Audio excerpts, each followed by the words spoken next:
Imagine this. You're a fisherman off the coast of Spain in 1943. You spot a body floating in the water, a British officer, still in uniform, with a black briefcase chained to his wrist. You call the authorities, they find top-secret war plans inside, and within days, those documents are sitting on Hitler's desk. Sounds like the start of a spy thriller, right? Except this actually happened. What no one knew back then was that the man wasn't a soldier at all, but he was already dead before he ever hit the water. And those secret plans, completely fake. They were designed by British intelligence to fool the entire Nazi command. And the crazy part? It worked. Hitler believed every word. He moved entire armies based on a corpse with forged papers, and it changed the course of World War II. In this video, we're diving into the insane true story of Operation Mincemeat, how a handful of spies, a dead body, and a perfectly crafted lie outsmarted one of history's most dangerous regimes. Trust me, this one's stranger than fiction. April 1943, a quiet morning off the southern coast of Spain. The waves are calm, the sun's just coming up, and a fisherman spots something floating in the water. At first, it looks like debris, maybe a lost crate from a passing ship. But as he gets closer, he freezes. It's a body, a man in full British military uniform, face pale from the cold sea. His boots are polished, his belt neatly buckled, and around his wrist, a black briefcase, chained tight, like it's guarding the most important secret in the world. The fisherman pulls him aboard and rushes to shore. Spanish authorities take over, and soon word spreads. The man's ID says Major William Martin, Royal Marines. And inside his briefcase, letters marked top secret. The documents talk about Allied invasion plans, specific dates, landing sites, even names of commanders. They suggest that the Allies aren't going to invade Sicily, but Greece instead. Within hours, those papers end up in the hands of German intelligence officers. And a few days later, they're sitting on Adolf Hitler's desk. He reads them carefully, convinced they're real. And just like that, Hitler moves his troops, shifts his tanks, and prepares his defenses, all in the wrong place. And what he doesn't know is that everything in that briefcase, the letters, the ID, even Major Martin himself, was completely fake.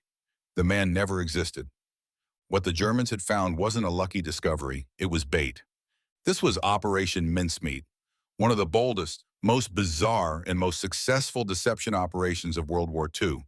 A plan so outrageous, it sounds like something straight out of a spy movie. Except it was 100% real, and it worked. Now the question is, how did the British pull off one of the greatest tricks in military history, using nothing but a dead body and a handful of forged papers? Let's rewind the clock. All right, let's rewind the clock to early 1943. The Second World War had been raging for nearly 4 brutal years. Cities were bombed to dust, millions had already died, and both sides were desperately trying to find an edge. At this point, the Allies, mainly Britain, America, and their partners, had just scored a huge win. They'd managed to kick the Germans and Italians out of North Africa. That was big. But now came the bigger question. Where do we strike next? The answer, at least on paper, was obvious. The next stop on the map was Europe itself. If the Allies could get a foothold there, they could start pushing back against Hitler directly. But Europe was massive, and getting in wasn't going to be easy. Imagine a giant fortress. That's how the Nazis had built their defenses across the continent. The Allies needed to find a weak spot to break through, and they had their eyes on the island of Sicily, right at the toe of Italy's boot. It was the perfect gateway into Europe. The problem? Hitler knew it too. Everyone, from generals to intelligence officers, agreed that Sicily was the most logical invasion point, which meant if the Allies went there, the Germans would be waiting with everything they had. So the British decided to do something completely unexpected. Make Hitler think they weren't going to attack Sicily at all. They wanted him to believe they'd chosen a totally different target, somewhere like Greece or maybe Sardinia, far enough away that the real invasion would catch him completely off guard. But pulling that off wasn't easy. You couldn't just say it, "Hey Hitler, we're going to Greece," and expect him to fall for it. You had to show him something that looked real, something official, something he could believe came straight from top secret Allied command.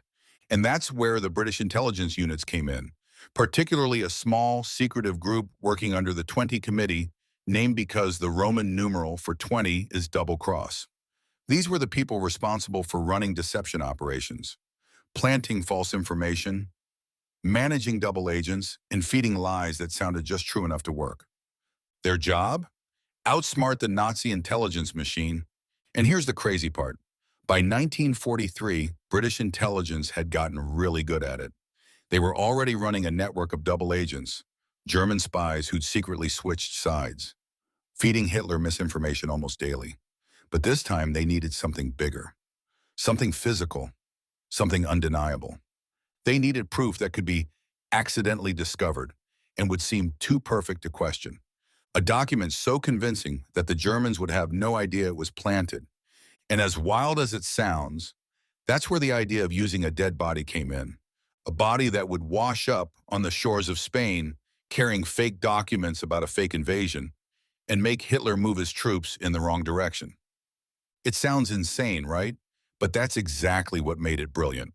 Because in war, the more unbelievable a lie is, the more people want to believe it. And that's where Operation Mincemeat truly began. Not with a body, but with an idea so bold that even the men who came up with it weren't sure it could work. So here's where the crazy part begins. Inside a small, dimly lit office in London, deep in the heart of British intelligence, a handful of officers were sitting around a table trying to figure out one thing. How do you make Hitler believe a complete lie? They'd already tried smaller tricks before, fake radio messages, double agents, misleading troop movements. But this mission needed something big, something the Germans would discover on their own, not something handed to them. And then, out of all the brainstorming and wild ideas, came one suggestion that sounded so outrageous, it almost got laughed out of the room. What if, someone said, we use a dead body? The idea actually wasn't brand new. It came from a memo written years earlier by a young naval intelligence officer named Ian Fleming. Yes, that Ian Fleming, the guy who would later create James Bond. In his memo, he'd written about the possibility of planting fake papers on a corpse and letting the enemy find it. Back then, it sounded like something out of a pulp novel, but now, it suddenly made sense. Because think about it, a body washing ashore with top secret military documents would seem completely real. The Germans would have no reason to doubt it. After all, who would risk a soldier's life for a lie? That's when two men, Charles Cholmondeley, pronounced Chumley, and Ewen Montagu, decided to actually make it happen. Cholmondeley was a Royal Air Force officer with a brilliant but eccentric mind. The kind of guy who thought 5 steps ahead and wasn't afraid of crazy ideas. Montagu, on the other hand, was a lawyer-turned-naval intelligence officer, calm, strategic, and quietly daring. Together they made the perfect pair, one with imagination, the other with precision. They started shaping the plan in secret. The code name? Operation Mincemeat. The goal was simple, but the execution had to be flawless. Find a believable corpse. Create an identity that couldn't be questioned. Give him fake documents that looked official, and let the enemy discover them, all while making it look like a tragic accident. It had to be real enough to fool not just German spies, but also neutral countries like Spain, whose officials might examine the body first. Everything had to check out. Name, rank, uniform, even the smallest details like pocket contents and personal letters. And here's where the genius really kicks in. The plan wasn't about forcing Hitler to believe a lie. It was about giving him something he already wanted to believe. At the time, Hitler was convinced that the next Allied attack would target Greece, not Sicily. All the British needed to do was confirm that suspicion, make him feel like he'd uncovered the Allies' secret plans. If they could pull that off, he'd do the rest of the work for WWII. So Montagu and Cholmondeley started mapping out every detail: how to get the body, how to make it believable, how to plan it where German intelligence could find it without suspecting a thing. It was an insane plan, no doubt. Even some of their own colleagues thought it would never work. I mean, you're asking military command to approve a mission that literally involves throwing a dead man into the ocean and hoping Hitler takes the bait. But British intelligence had learned one thing by 1943. In war, the impossible sometimes works better than the obvious. So they went all in. The plan was green-lit, the clock was ticking, and now they had to find the most important part of the entire operation, the body. And that's where things get even stranger. All right, now the plan needed one thing nobody wanted to talk about out loud: a body. Not just any body. It had to look like a real respectable officer. It had to be the sort of man whose death would make sense to anyone who found him. No missing limbs, no obvious signs of foul play, and crucially, no family knocking on doors asking questions. In short, believable, anonymous, and uncontested. The team started searching morgues and hospitals. The rules were brutal but practical. The corpse had to be the right age and build for a major. His hands had to be intact, so he could plausibly have worn a ring and wristwatch. And he had to have died in a way that could be explained away as an accident at sea. They eventually found him, a homeless man who'd been brought into a London morgue after dying alone. His name was Glyndŵr Michael. He died after ingesting rat poison. He had no local family coming to claim him. To the planners, he was the tragic, anonymous person who could be transformed into someone else. Transform is the right word. This wasn't simply dressing a corpse in a uniform and calling it a day. The team treated the body like an actor preparing for the role of a lifetime. They gave him a name, Major William Martin, Royal Marines, and then started building the life that would back that name up. They worked with a pathologist and medical experts to make sure the body would pass a basic inspection. The crucial issue was cause of death. The man had died from poisoning, not from drowning. If a careful medic examined him and saw evidence of internal damage from poison, the whole plan would collapse. So they had to make the body look like he'd drowned at sea or at least been exposed to the elements in a way that wouldn't raise suspicions. That meant masking certain medical signs, arranging clothing and wounds to be consistent with a body found at sea, and preparing for how the corpse would look days after hitting the water. Preservation was another technical headache. A body left in a canister and dropped into the ocean doesn't stay fresh on its own. To keep things credible, they refrigerated and packed him carefully, using dry ice and a sealed canister to slow decomposition during the crucial transport window. They rehearsed how to present him: the angle of his head, the way the uniform lay, the briefcase chained to his wrist. Every small detail had to tell the same story. And then there was the personal stuff, the pocket litter. This is spycraft speak for the little things that make a life believable: a theater ticket stub in a wallet, a hotel receipt, an overdraft notice, a love letter folded and worn at the edges. The team created a whole backstory for Major Martin, including a photograph of a fictional fiancé and a gentle private love letter, because the Germans and the Spanish officials who would first see the body had to be invited to connect with him, not just read a dry report. There was an ethical shadow over the whole thing. These were real human choices, a nameless man becoming the face of a deception that would save lives but also obscure his real identity for decades. The planners tried to be respectful. They gave him a dignified uniform, a realistic last name, and a grave. But the moral complexity is impossible to ignore. Once the man was dressed, identified, and packed, the operation moved to its next phase: getting him into the water, where Spanish fishermen would find him. For that, the Royal Navy provided a submarine and a crew sworn to secrecy. They weren't sliding a corpse into the surf like a prop. They were delivering the culmination of weeks of careful, strange work. To anyone watching the water that morning, there would be nothing theatrical about it. To the men who built the illusion, every step had to be perfect. A single small mistake, a wrong receipt, a suspicious wound, a family name that turned up, and the whole plan would be blown.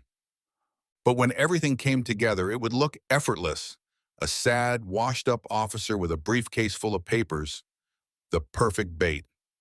Next up, how they turned those papers into a life: the pocket litter, and the tiny secrets that made Major William Martin real enough to fool a dictator.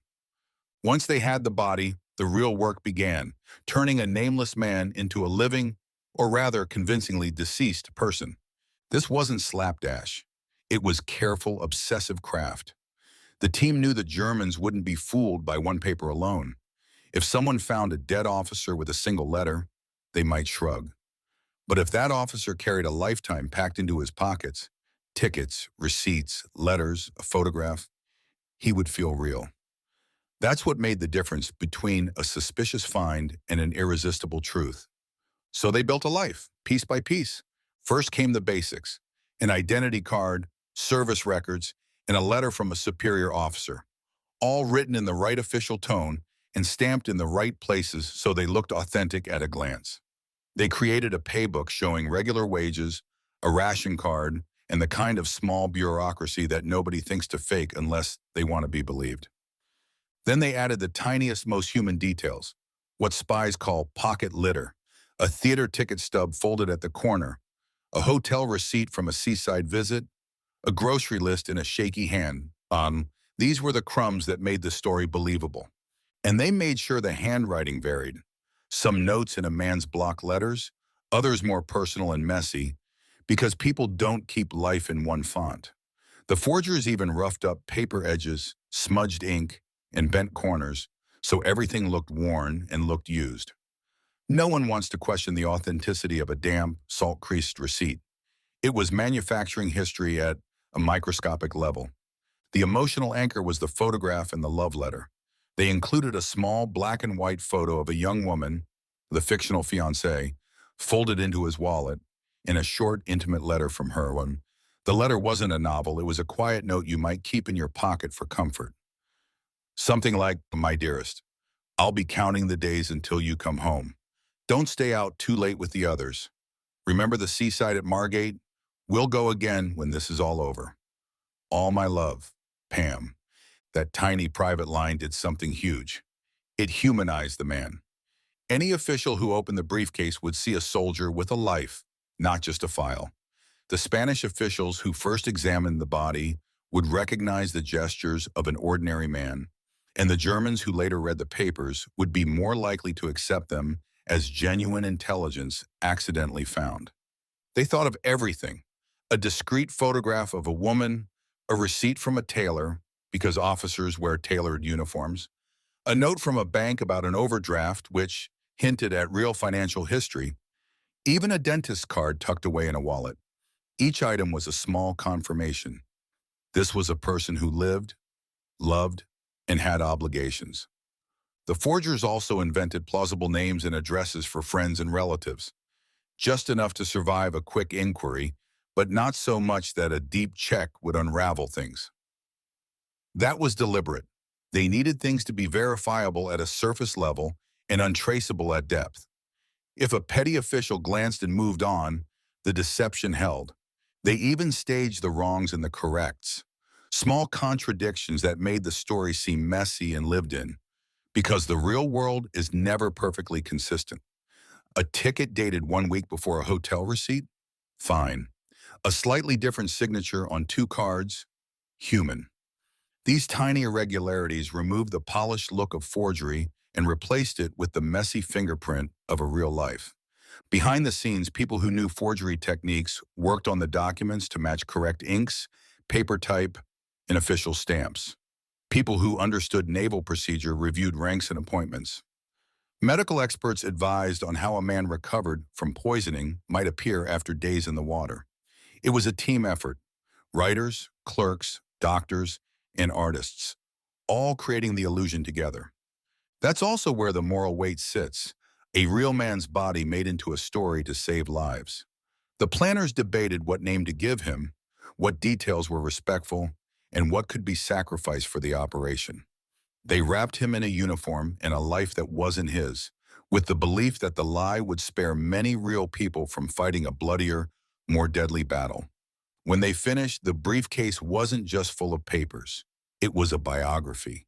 It told a life in the few things a person carries every day: receipts, a photograph, a love note, an official letter. And together, those things added up to truth. The trick was simple and terrifying. If the enemy could be made to feel that these were genuine, they would act on them. And in war, actions matter more than skepticism. With Major William Martin's life built down to the smallest crease, the planners had created their most convincing piece of evidence. All that was left was to get him found and hope that history would bite. Okay, this is the moment the whole mad idea had to stop being a plan and start being real. The Royal Navy assigned a submarine to do the dirty work, HMS Seraph. Submarines are quiet, small, and can slip close to shore without being noticed. Perfect for a midnight drop-off.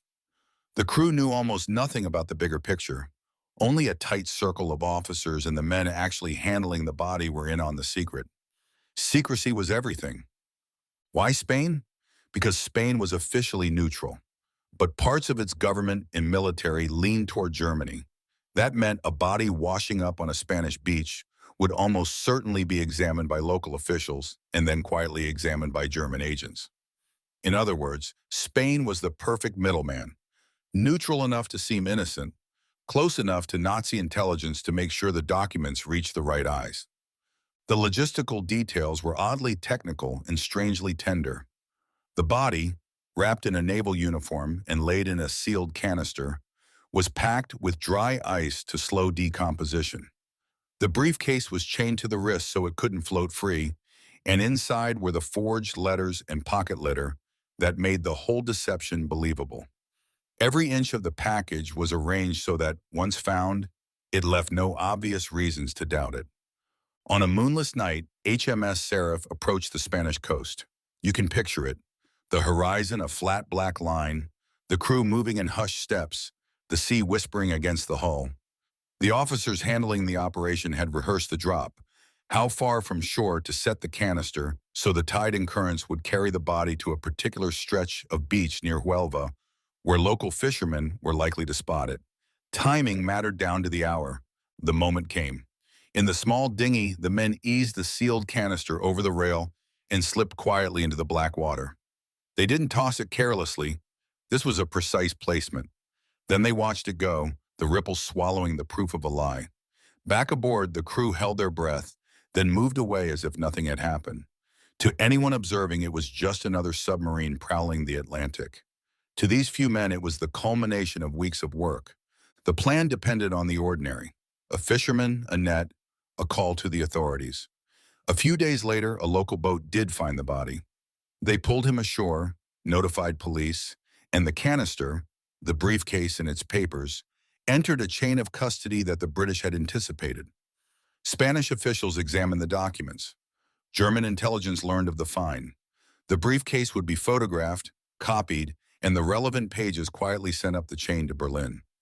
It all sounds almost ritualistic: a body pushed into the sea, a briefcase bobbing toward shore, a neutral country doing the rest. But beneath that ritual was a razor-thin edge. One mistake, one suspicious official, and the whole thing could have unraveled. It didn't. The delivery worked. The bait was taken. Next, we'll follow those papers as they move from a Spanish desk to the highest levels of the German command, and see how a simple piece of found intelligence convinced Hitler to change everything. So the body is found. The briefcase is opened. Now comes the moment everyone had been waiting for. Do the Germans bite? The answer is, shockingly, yes. The local fishermen hauled the body ashore, called the police, and the Spanish authorities did what any official would do.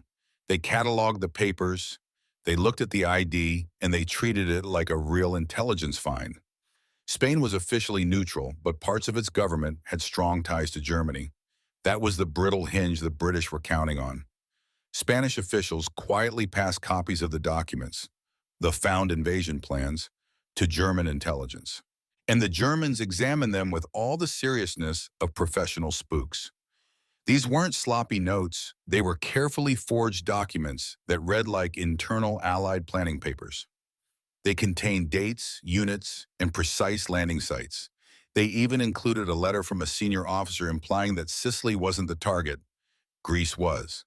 For the Germans, it was the kind of confirmation you don't ignore. Picture Berlin for a moment.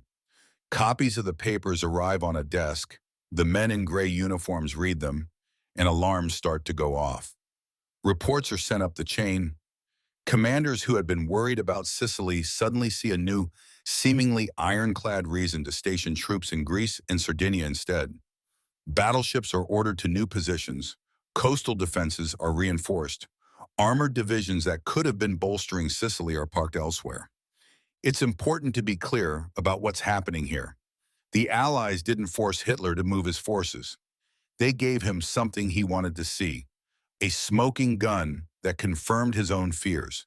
And when a dictator believes he's uncovered the enemy's plans, he doesn't sit back and doubt. He reacts. He moves resources. He shifts priorities. He changes strategy. In war, even a small misdirection can cascade into huge consequences. Within weeks of the documents being copied and examined, German commanders made decisions based on them. Troops that could have defended Sicily were diverted. Hitler strengthened defenses in Greece and Sardinia, convinced an invasion would come there. The Allies watched as the enemy dutifully redeployed, exactly as Montagu, Cholmondeley, and their team had hoped. Now, this wasn't a single moment of blind acceptance. Some German officers were cautious. Some asked questions. But the combination of a found body, convincing documents, and the political context, Hitler already suspected Greece, made the deception powerful. People in the German chain of command wanted to be safe rather than sorry. They moved. And that movement is what changed everything. By the time Allied forces launched the real invasion of Sicily in July 1943, German defenses were thinner and more scattered than they would have been otherwise. The Allies encountered less resistance in key places, and that tactical advantage helped open the door to the Italian campaign that followed. It's almost a neat, bitter irony, a fake life. A dead man named Major William Martin, a handful of forged papers, and some carefully placed receipts caused real armies to shift and real lives to be spared on the battlefields. The deception didn't just embarrass German intelligence. It had tangible, measurable effects on troop deployments in the course of the campaign. In short, the bait was swallowed. The enemy acted. And by acting, they gave the Allies the opening they'd been planning for. Next, we'll see how that opening played out on the beaches of Sicily and why Operation Mincemeat is still considered one of the smartest pieces of wartime misdirection ever pulled off. The papers had been read. The decisions had been made. Now it was time to see whether a carefully crafted lie could change the real world. On July 9, 1943, Allied forces went ashore in Sicily. Men in landing craft, planes overhead, and ships pounding the coastline, the kind of invasion that, if met by full-strength defenses, could have turned into a bloody slog. But thanks in part to the deception played out months earlier, things were different. German commanders had been nudged toward Greece and Sardinia. Units that might have been massed on Sicily's beaches were instead stretched across the Mediterranean, guarding the places they now thought were under threat. That didn't mean the invasion was easy or without cost. War is never clean. But it did mean the Allies encountered less concentrated resistance in key areas. Fewer tanks waiting on the beaches, fewer fortified positions in the exact landing zones. Those gaps made it possible for Allied troops to secure important footholds faster than they otherwise might have. That foothold was huge. Taking Sicily opened the door to the Italian mainland, forced Italy's government into crisis, and helped set the stage for the fall of Mussolini. In a wider sense, it changed momentum in the Mediterranean theater and gave the Allies better options for pushing into Europe. Operation Mincemeat didn't win the war by itself. No single operation could, but it did what it set out to do. It bent the enemy's attention and resources away from the real target. It turned a carefully planted falsehood into strategic advantage. That advantage saved lives, sped up the campaign, and altered the map of military choices available to both sides. There's a human frame to this too. The success of the deception meant fewer soldiers storming heavily defended beaches and fewer lives lost in certain brutal engagements. That's the sober flip side of an audacious forgery, a lie engineered to save people. And of course, the result brought headlines of its own later on. Not immediate fanfare because the operation had to stay secret for years, but when it finally came to light, historians and military minds hailed it as one of the cleverest strategic deceptions in modern warfare. In short, a corpse in a briefcase didn't just embarrass enemy intelligence. They created a real, usable opening on the battlefield. The Allies took Sicily. The balance of power in the Mediterranean shifted. And the ripples from that decision helped shape the campaign that would push Axis forces back into mainland Europe. Next, we'll follow what happened behind the scenes after the invasion, how the operation stayed secret, who took the credit, and when the world finally learned the truth about Major William Martin. After the invasion, the men who had pulled off Operation Mincemeat kept a tight mouth. The whole thing stayed wrapped in official silence, the sort of silence that governments keep when lives, tactics, and international relations are at stake. If the truth leaked, it could embarrass allies, upset neutral countries, and even endanger people who'd helped. So for a long time, the story of Major William Martin lived only in the heads of a very small number of people. Then, about a decade after the war, one of the men at the center of the plan, Ewen Montagu, decided to tell the world what had happened. He wrote a book called The Man Who Never Was, laying out the operation in his own clear, readable way. For many readers, that book was the first time they heard the full, astonishing story. A dead man, a briefcase full of lies, and a plan that actually fooled Hitler. The book did two big things. First, it pulled back the curtain and turned an obscure intelligence trick into a public story, one that sounded like something out of a movie. Second, it started a long conversation about the moral side of deception in war. Montagu defended what they'd done. The lie, he argued, had helped save lives and shorten the fight. Critics wondered whether using a human body, even an anonymous one, as a tool crossed a line. That tension has followed the story ever since. Over time, historians and researchers dug deeper. They identified the real man behind the staged identity and learned more about how the documents were made and moved. Each new piece of research added detail, sometimes correcting small errors in the early accounts, and sometimes raising new questions about who took credit and how much was remembered accurately. But the broad outline has stayed the same. The plan worked, and it mattered. The corpse, the anonymous body that once served as Major Martin, was given a grave and a marker, and later historians traced his true identity. That discovery brought a mix of relief and sadness. Relief that we could finally name the man. Sadness because his real story had been overshadowed by the role he played in an elaborate deception. Today, Operation Mincemeat is studied in military academies and intelligence courses as a case study in strategic deception. It's used to teach how carefully crafted misinformation can change enemy behavior and how the human details, small, believable traces of life, are often the most powerful tools in a spy's toolkit. But beyond the textbooks, the operation leaves a more complicated legacy. A story that's brilliant in its craft, painful in its reality, and unforgettable in its consequences. A lie built to save lives, but one that used a life as its core instrument. Next, we'll wrap up and pull together what Operation Mincemeat says about truth, war, and the strange places where they collide. When you step back and look at Operation Mincemeat, it's almost unbelievable that it worked. A corpse, some forged documents, and a handful of small personal details. And yet it shifted the movements of entire armies and helped shape the outcome of a major campaign in World War II. Think about that for a second. The difference between victory and defeat, life and death, hinged not just on strategy or firepower, but on imagination, attention to detail, and the willingness to take bold risks. Major William Martin never existed. Glyndŵr Michael, the man whose body played the role, didn't know he'd become part of history. And yet, through careful planning, creativity, and a little bit of audacity, the Allies managed to pull off one of the most audacious deceptions in military history. Operation Mincemeat shows us that war isn't just about guns and tanks. It's also about ideas, psychology, and the little human truths that can make a lie believable. It's about understanding your enemy, predicting their moves, and planting just enough reality to make them believe the impossible. And perhaps most strikingly, it reminds us that even in the darkest times, human ingenuity can find clever, unexpected ways to change the course of events.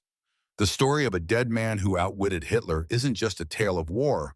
It's a story about the power of ideas, careful planning, and a little audacity. So the next time you hear about spies, secret missions, or unbelievable wartime stories, remember, sometimes the smallest details, a love letter, a theater ticket, a briefcase chained to a wrist, can make history bend in ways no one ever imagined. That's the legacy of Operation Mincemeat, a story stranger than fiction, but completely true.